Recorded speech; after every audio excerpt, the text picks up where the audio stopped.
किसी भी online examination को जब आप देने के लिए जाते हैं तो कुछ समस्याएं आपको हमेशा फेस करनी होती है, जैसे कि सर्वर इशू कभी हो जाता है, या फिर कभी कभी बोला जाता है कुछ अनफेयर मीन्स का यूज़ किया गया, या फिर कोर्स पेपर में जैसे कि आप जिस तरीके से सोच करके चल रहे होते हो फिर वहाँ जाके आपको लगता है कि आउट ऑफ सिलेबस क्वेश्चन आ गया, और बहुत तरह की समस्याएँ हैं जो कि बच्चे फेस करते हैं। इसी के आधार पर एनटीए ने एक नोटिस जारी किया है जहाँ पे ये तो बताया ही गया है कि आपके फॉर्म की डेट कब तक आएगी। इसके अलावा आपको ये भी बताया गया है कि किस किस स्ट्रक्चर पे काम हो रहा है, और बच्चों को यानी कि आप जो एग्ज़ाम देने वाले हैं आपको किसी भी तरीके की समस्या पिछले जो भी एग्ज़ाम्स आपने दिया है उसमें आपका जो भी एक्सपीरियंस रहा है उस बेसिस पे आप फीडबैक भी दे सकते हैं, और किन किन चीज़ों पे आप फीडबैक दे सकते हैं वो भी मैं आपको बताऊंगी। तो इस नोटिस को हम अच्छे से समझेंगे और आपके एग्ज़ाम डेट के बारे में भी आज बात करेंगे जो कि क्लियरली बताया गया है इस नोटिस में।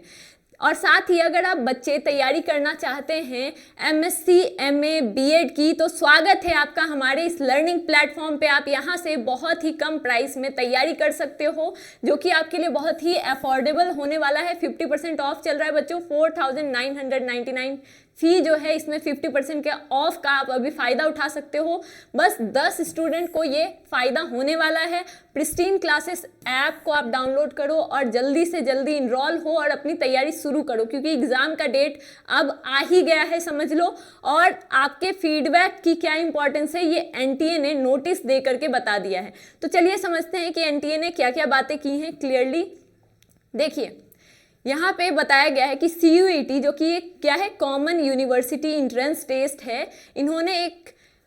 स्टेप लिया है जिससे कि एक स्टैंडर्डाइज्ड फॉर्मेट लाया जाएगा ताकि यूजी या फिर पीजी प्रोग्राम्स जो हैं सभी यूनिवर्सिटीज़ में एक स्टैंडर्ड फॉर्म में हो सके। इसमें क्या क्या चीज़ें होने वाली है, इसको इम्प्रूव करने के लिए स्टूडेंट्स से फीडबैक लिया जाएगा, यानी कि आपके एग्जामिनेशन के प्रोसेस में जैसे कि आपका हो गया कि किस तरीके का टेस्ट होना चाहिए, किस तरीके का स्ट्रक्चर होना चाहिए टेस्ट का, प्लस नंबर ऑफ पेपर्स कितने होने चाहिए, ड्यूरेशन ऑफ टेस्ट पेपर कितना होना चाहिए, syllabus alignment and operational logistics, यानी कि ये सारी जो गतिविधियां हैं जो कि यहाँ पे मैंने आपको बताई, और इन सब से रिलेटेड जो भी जैसे कि आप एग्ज़ाम देने जाते हो तो वहाँ पे सेंटर एलोकेशन होता है और बहुत सारी चीज़ें होती हैं। आप एग्ज़ाम देने जाते हो तो आपका कंप्लीट चेकिंग भी किया जाता है। तो ये सब पहले भी स्टैंडर्ड्स यूज़ किए जाते थे ताकि फेयर मीन्स से एग्ज़ाम हो सके, लेकिन अभी चाहता है एनटीए कि आप उनको फीडबैक शेयर करो और फीडबैक के थ्रू वो कंप्लीट एग्जामिनेशन को जो है इम्प्रूव करने की कोशिश करेंगी, एक जैसा